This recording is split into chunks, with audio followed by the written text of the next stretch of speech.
विद्यार्थी मित्रांनो, सह्याद्री ट्युटोरियल्स मध्ये तुमचं स्वागत आहे. तुम्हाला हे माहिती आहे ना, की फिजिक्सचा जो बोर्डचा पेपर असतो ना, 70 मार्काचा पेपर तुम्हाला अटेम्प्ट करायचा आहे. आणि त्यापैकी न्यूमेरिकलचं वेटेज हे 35 मार्काचं आहे. म्हणजे ऑलमोस्ट 50%. म्हणजे तुमच्या पेपरमध्ये 35 मार्काला न्यूमेरिकल्स येतात, की जे तुम्ही करत नाही. पेपर कोरा असतो. न्यूमेरिकल्स कुणीही अटेम्प्ट करत नाहीत. ठराविक मुलं सोडून बरं का. बाकीच्यांना न्यूमेरिकल्सची प्रचंड भीती वाटते. बरं. बोर्डला तुम्ही न्यूमेरिकल्स अटेम्प्ट करत नाही. सीईटीला काय करणार? तिथं तर ऑलमोस्ट 90% म्हटलं तरी काही हरकत नाही. 90% न्यूमेरिकल्स असतात. मी तर म्हणतो ऑलमोस्ट फिजिक्समध्ये सगळीच न्यूमेरिकल असतात. 50 पैकी 4 ते 5 थियोरेटिकल प्रश्न सोडले तर सगळे न्यूमेरिकल्स. मग मला सांगा, न्यूमेरिकल्स एवढे अवघड आहेत का? की त्याला घाबरून ते अटेम्प्टच करायचं नाही? बरं मग मला टेक्निक तुम्हाला सांगायची आहे. अशी टेक्निक की जी वापरल्यानंतर तुम्हाला न्यूमेरिकल जमणार. बरं तुम्हाला असं वाटेल काहीतरी सर आता अशी जादूची कांडी फिरवतील की न्यूमेरिकल जमलेच. होणार नाहीये. प्रचंड कष्ट घ्यावे लागतील आणि ते कष्ट घ्यायची तयारी असेल तरच हा व्हिडिओ शेवटपर्यंत बघा, नाहीतर सोडून द्या. काय करावं लागेल मी तुम्हाला सांगतो. मी एक टॉपिक घेतो. ओके. टॉपिकचं नाव आहे ड्युअल नेचर. ओके. आता ह्याच्या पुढचं तुम्हाला माहितीच आहे. Dual nature. Okay. Dual nature of radiation end matter. Actually त्यात आपण ड्युअल नेचर ऑफ लाईट पहिला स्टडी करतोय. म्हणजे लाईटमध्ये पार्टिकल नेचर पण आहे आणि वेव्ह नेचर पण आहे. बरोबर आहे. लाईटमध्ये फोटॉन्स हे पार्टिकल असतात आणि light in the form of wave पण असते. Electromagnetic wave. ठीक आहे. मग आता मी तुम्हाला सांगतो करायचंय काय ते. या टॉपिक मधला ना, न्यूमेरिकल बघितल्यावर तुम्हाला फॉर्म्युला आठवला पाहिजे. हीच टेक्निक आहे. त्यासाठी लागणारी प्रॅक्टिस मी तुमच्याकडून करून घेतो. 10 मिनिटात मी हा तुम्हाला टॉपिक क्लिअर करून देतो. 10 ते 15 मिनिटात. मग त्या फॉर्म्युलाच्या जीवावर तुम्हाला पुढे न्यूमेरिकल सॉल्व्ह करायला जमतात का? ते पण आपण बघूया आपण. सुरुवात करूया आपण. लक्ष द्या व्यवस्थित. या ठिकाणी फोटो सेन्सिटिव्ह मटेरियल आहे. फोटो सेन्सिटिव्ह म्हणजे काय? की जेव्हा सर्टन फ्रिक्वेन्सीपेक्षा जास्त फ्रिक्वेन्सी असणारी लाईट ह्याच्यावर इन्सिडेंट होते, तेव्हा याच्यामध्ये फोटॉन असतात, की ज्याची एनर्जी h म्यू असते. ते एनर्जी ऑफ द फोटॉन आहे. इथं इलेक्ट्रॉन बरोबर त्यांचं कोलिजन होतं आणि इलेक्ट्रॉन जो आहे तो इथून बाहेर पडतोय. फॉर्म्युला तयार करूया ना. मला सांगा इलेक्ट्रॉन पुढे चाललाय म्हणजे त्याच्याकडे कायनेटिक एनर्जी असणार आहे. लिहूया का? Half m v square maximum kinetic energy. अरे पण इथून बाहेर पडण्यासाठी काहीतरी वर्क डन करावं लागेल ना. त्याला वर्क फंक्शन म्हणूया. बरं. Obviously law of conservation of energy म्हणजे या फोटॉनची सगळीच एनर्जी तो ॲब्सॉर्ब करतोय आणि बाहेर पडतोय. मग बाहेर पडतोय, उरलेल्या एनर्जीचा वापर करून इलेक्ट्रॉन पुढे जातोय लक्षात घ्या. पुढे पॉझिटिव्ह टर्मिनल असेल, सर्किट कंप्लीट होईल ते जाऊ दे. फॉर्म्युला तयार झाला ना बाळांनो. आणि that equals to h nu. Video pause करा, याची प्रॅक्टिस करा. लाईट इन्सिडेंट लाईटमध्ये फोटॉन आहेत. त्याच्या एनर्जीचा वापर करून इलेक्ट्रॉन पहिला बाहेर पडतोय म्हणजे हे आहे वर्क फंक्शन आणि उरलेल्या एनर्जी पासून तो कायनेटिक एनर्जी गेन करतोय. झाला ना फॉर्म्युला तयार. मग आइन्स्टाईन्स फोटो इलेक्ट्रिक इक्वेशन तुम्हाला मिळालं, की half m v square max equals to h mu minus phi not. H mu minus phi not. या टॉपिकमध्ये ड्युअल नेचरमध्ये हा सगळ्यात महत्वाचा फॉर्म्युला आहे. ठीक आहे. फॉर्म्युला काय होता सांगा बघू? Half m v square max that equals to h mu minus h mu naught. अरे इथे तर मी फाय नॉट लिहिलं होतं ना वर्क फंक्शन. पण फाय नॉटचीच व्हॅल्यू एच म्यू नॉट आहे. मग व्हेरी इम्पॉर्टंट तुम्हाला वर्क फंक्शन दिलेलं असतं. वर्क फंक्शन आणि तुम्हाला विचारतात थ्रीशोल्ड वेव्हलेंथ. त्याची म्यू नॉट आहे. Threshold frequency. त्याची म्यू नॉट आहे ना ती थ्रीशोल्ड फ्रिक्वेन्सी आहे. Certain minimum frequency. मला सांगा ना याची व्हॅल्यू दिले. एच म्हणजे प्लँक्स कॉन्स्टंट. पेपरमध्ये स्टार्टलाच प्लँक कॉन्स्टंट तुम्हाला दिलेला असतो लक्षात घ्या. इंटूचं अपॉन करायचंय फ्रिक्वेन्सी मिळेल. ओके. पण आता महत्वाचं. वर्क फंक्शन तुम्हाला देताना इलेक्ट्रॉन व्होल्टमध्ये देणार. लिहून घ्यायचंय ते. इलेक्ट्रॉन व्होल्ट हे एसआय युनिट नाहीये. मग तुम्ही त्याला 1.6 इंटू 10⁻19 न मल्टिप्लाय करायचं जूलमध्ये कन्व्हर्ट होईल. त्याची गरज आहे. लक्षात आलं तुमच्या? चला पहिला फॉर्म्युला हा आहे की ज्याच्यावर पीवायक्यू आहे. शोधा. वर्क फंक्शन हा शब्द डोक्यात ठेवा. वर्क फंक्शन आता इथून पुढे आला शब्द की हे आठवलं पाहिजे. पण मला एक सांगा बघू. V equals to n lambda तुम्हाला माहिती आहे. मग व्हीच्या ठिकाणी सी लिहितो मी व्हेलॉसिटी किंवा व्हीच लिहा काय हरकत नाही. चला ठीक आहे. पण फ्रिक्वेन्सीच्या ठिकाणी हे सिम्बॉल वापरतो. मग फ्रिक्वेन्सी काढण्यासाठी व्हेलॉसिटीला लॅम्बडानं काय करा डिव्हाइड. मग मी काय करतोय बघा, ही फ्रिक्वेन्सी काढण्यासाठी व्हेलॉसिटीला म्हणजे सी ला लॅम्बडा नॉट न डिव्हाइड करतो. म्हणजे जर तुम्हाला थ्रेशोल्ड वेव्हलेंथ विचारला असेल तर हा फॉर्म्युला वापरा. एच म्हणजे Planck's constant 6.63 into 10 raised to minus 34 joule second. C म्हणजे velocity of light 3 into 10 raised to 8 metre per second. हे सगळे कॉन्स्टंट आहेत ना, एच ची व्हॅल्यू, सी ची व्हॅल्यू तुम्हाला लागणार आहे. बर. मग आता मला सांगा, हा एक फॉर्म्युला मी कसा लिहितोय बघा मग. मग याच्याऐवजी मी इथं एचसी अपॉन लॅम्बडा लिहू शकतो, एचसी अपॉन लॅम्बडा नॉट लिहू शकतो. ओके. या दोघातून मी एच कॉमन काढू शकतो म्हणजे म्यू मायनस म्यू नॉट. या दोघातून मी एचसी कॉमन काढू शकतो 1 upon lambda minus 1 upon lambda not. आणि इकडे सांगू का? कायनेटिक एनर्जीचा एक बेसिक फॉर्म्युला आहे ई इंटू स्टॉपिंग पोटेन्शियल. मग मला सांगा, सगळे फॉर्म्युले तुमच्या समोर आहेत. बरोबर आहे, पण थांबा. आपल्याला करायचंय काय? सांगा बघू. हा जो फोटॉन इकडे येतोय, त्या फोटॉनची एनर्जी कोण असते? H mu. इथून बाहेर पडण्यासाठी एनर्जी लागते कोण? Work function. बाहेर पडल्यानंतर इलेक्ट्रॉन सर्टन कायनेटिक एनर्जीनं पुढे चाललंय. म्हणजे ही एनर्जी या दोघांची ऍडिशन आहे आणि याचाच वापर करून ह्या दोन एनर्जी आपण फाइंड आउट केल्यात, लक्षात घ्या. मग मला कायनेटिक एनर्जी काढायची असेल, त्या फोटॉनच्या एनर्जी मधून वर्क फंक्शन मायनस करा. वर्क फंक्शनचा फॉर्म्युला सांगा एच म्यू नॉट किंवा एचसी अपॉन लॅम्बडा नॉट. हे नॉट म्हणजे थ्रेशोल्ड वेव्हलेंथ आणि थ्रेशोल्ड फ्रिक्वेन्सी आहे. म्यू नॉट म्हणलं तर झाले का फॉर्म्युले. पण सांगतो आता लक्ष द्या मी काय म्हणतो ते शांतपणे व्यवस्थित लक्ष द्यायचंय इथून पुढं.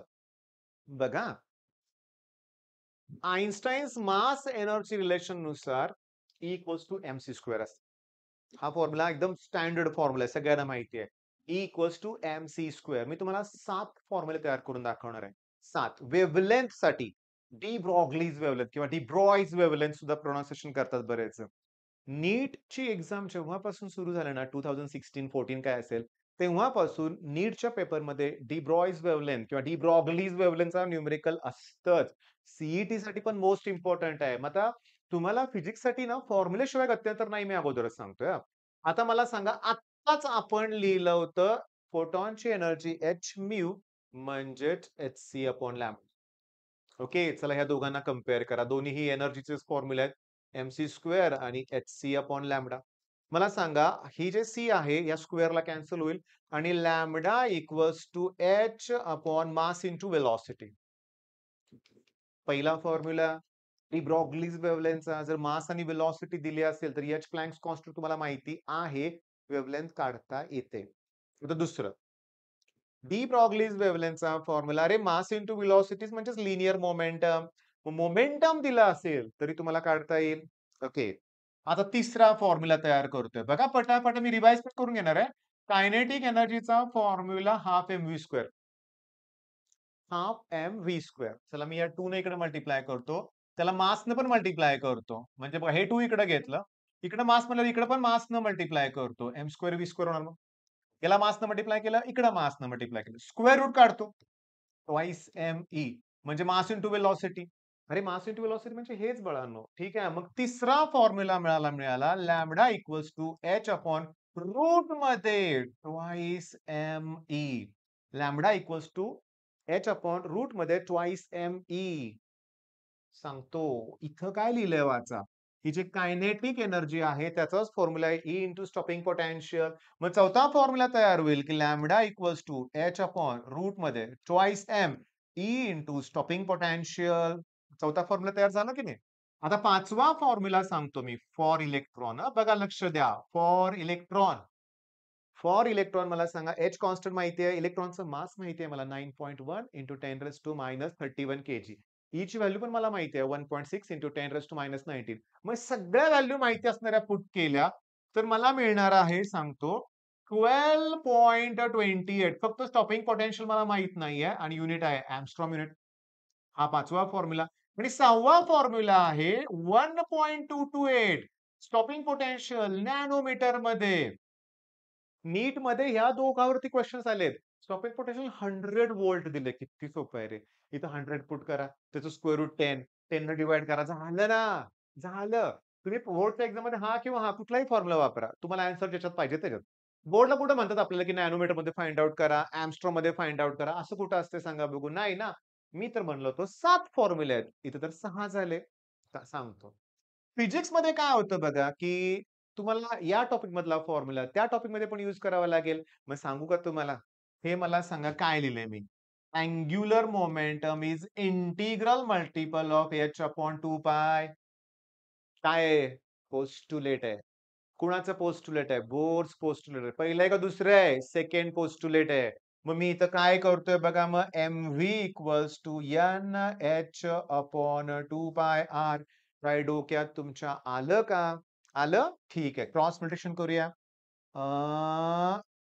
2 pi R upon N that equals to H upon M-V.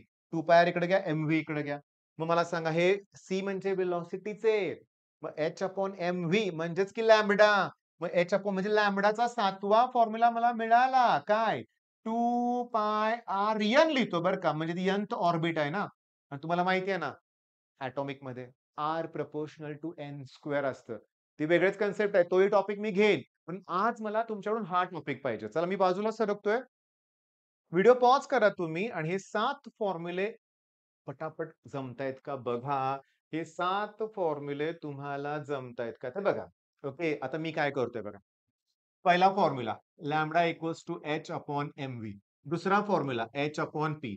तिसरा फॉर्म्युला रूट मध्ये ट्वाइस एम-ई. चौथा फॉर्म्युला एच अपॉन रूट मध्ये ट्वाइस एम-ई आणि व्ही नॉट. पाचवा फॉर्म्युला इलेक्ट्रॉनसाठी आहे बरं का. आणि इलेक्ट्रॉनचं मास तिथे एंटर करतो ना आपण 12.28 किंवा 27 ना. एंगस्ट्रॉम. 6वा फॉर्म्युला 1.228. किती पटपट लिहिलं ना सांगा बघू. नॅनोमीटर. आणि 7वा फॉर्म्युला आता हा सगळ्यांसाठीच आहे. Okay. 2 pi R upon N. सीईटीचं पुस्तक काढाल ना, शोधा. डी ब्रॉग्ली शब्द जिथं आला तिथे हे फॉर्म्युला वापरायचे आहेत. आइन्स्टाईन स्पोर्टोलेटरी इक्वेशन म्हणलं की ते मगाचे फॉर्म्युले. वर्क फंक्शन म्हणलं की तो मगाचा फॉर्म्युला. आलं का लक्षात? आता न्यूमेरिकलची प्रॅक्टिस नाही. फॉर्म्युले आठवले पाहिजेत. पहिली टेक्निक काय की मला तो फॉर्म्युला आठवलाच पाहिजे. चला बघा बघू आता. इलेक्ट्रॉन. बघा काय लिहिलंय वाचा. De Broglie's wavelength. इलेक्ट्रॉन दिलंय. पोटेन्शियल दिलंय. मग फॉर्म्युला फक्त सांगतो की lambda equals to 12.28. Stopping potential angstrom युनिटमध्ये. मग 12.28 आणि रूटमध्ये 120. सांगू का तुम्हाला? मी आता काय करतोय बघा. ह्याला मी 100 न डिव्हाईड आणि 100 न मल्टिप्लाय करतोय. समजून घ्या बरं का. 100 न डिव्हाईड केल्यामुळे 1.20 आणि 100 न मल्टिप्लाय केलं. ठीक ना? सांगतो. इथे तुम्ही करणार आहे 12.28 आणि त्याच्यानंतर आता माझ्याकडे लॉग टेबल आहे. मी तुम्हाला सांगतो बोर्डच्या सुद्धा लॉग टेबलमध्ये तुम्हाला स्क्वेअर रूटचा कॉलम असतो. मग मी हे असं का केलं? कारण स्क्वेअर रूटचा कॉलम 100 पर्यंतच आहे. 120 मोठा नंबर आहे. म्हणून तर 100 ने डिव्हाईड तुम्ही म्हणाल 10 ने डिव्हाईड करून मल्टिप्लाय का नाही केलं? अशा नंबरने डिव्हाईड मल्टिप्लाय करा त्याचं स्क्वेअर रूट नाही केलं ना. म्हणून म्हणून तर 100 घेतलंय. मग स्क्वेअर रूटमध्ये बघा मी 1.2 चा 0 बघतोय. मग 1.2 चा 0 आहे 1.095. 1.095. 100 चं स्क्वेअर रूट 10 म्हणजे मला मिळालं 12.28 आणि 10.95. आता सांगतो. आता हे लॉग टेबलचाच वापर करून करा. याच्या लॉग मधून याचा लॉग मायनस करा, अँटी लॉग बघा. ओके. सांगतो सोप्पा आहे की नाही? सोप्पाच आहे. आता हा प्रॉब्लेम वाचा आणि त्यांनी कसा सोडवून दिलाय बघा रे तुम्ही. आता कसं आहे माहितीये का, की मी थांबतो 1 मिनिट. तुम्ही बघा त्यांनी काय-काय केलं. Calculate the de Broglie wavelength of an electron moving with kinetic energy दिले. Passing through a circular hole of diameter 2 angstrom unit दिलंय. बरं. काय केलंय त्यांनी? स्पीड 3 मार्काचं न्यूमेरिकल आहे ना? मी सोडून दाखवतोय. लक्ष द्या. कायनेटिक एनर्जी 100 इलेक्ट्रॉन व्होल्टमध्ये दिलंय. माझ्या प्रश्नाचं उत्तर द्या. इलेक्ट्रॉन व्होल्ट हे एसआय युनिट नाहीये. त्याला जूलमध्ये कन्व्हर्ट करण्यासाठी तुम्ही 1.6 इंटू 10⁻19 ने मल्टिप्लाय करणार बरोबर? ठीक आहे.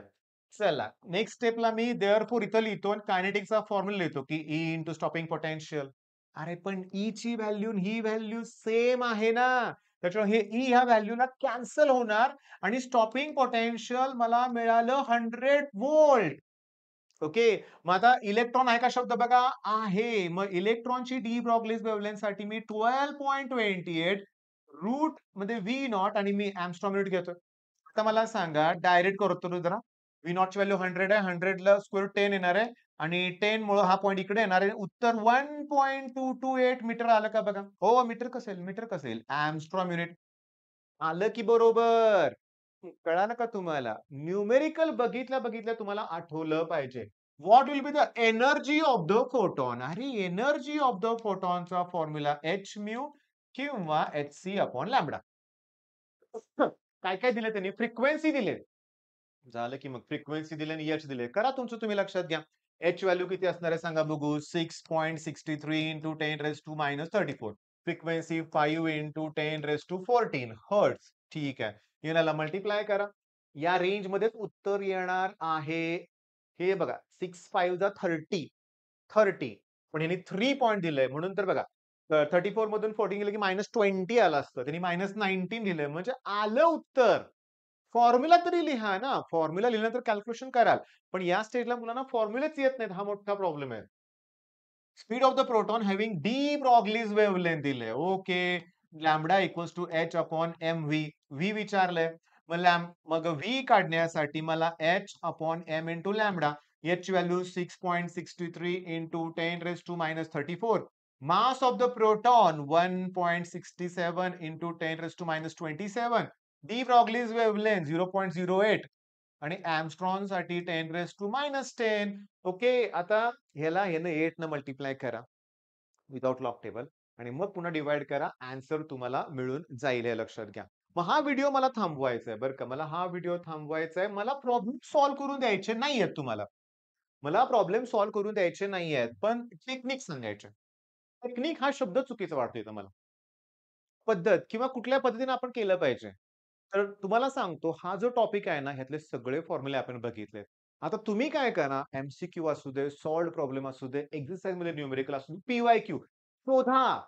कीवर्ड शोधा. डी ब्रॉग्लीज एक शब्द आहे. अजून कुठला शब्द आहे? वर्क फंक्शन आहे. आइन्स्टाईन आहे. मग त्याच्यावर तुम्हाला जमलं पाहिजे. मला सेकंद 7 फॉर्म्युले लिहून दाखवा.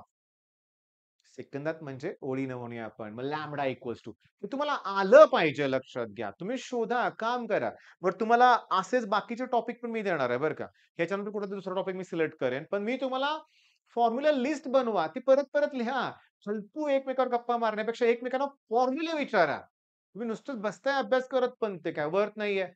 येते लक्षात मी काय सांगतोय. त्यामुळे तुम्ही काय करा माहितीये का, फिजिक्सचं जरा अप्रोच चेंज करा. न्यूमेरिकल्स करावेच लागतील.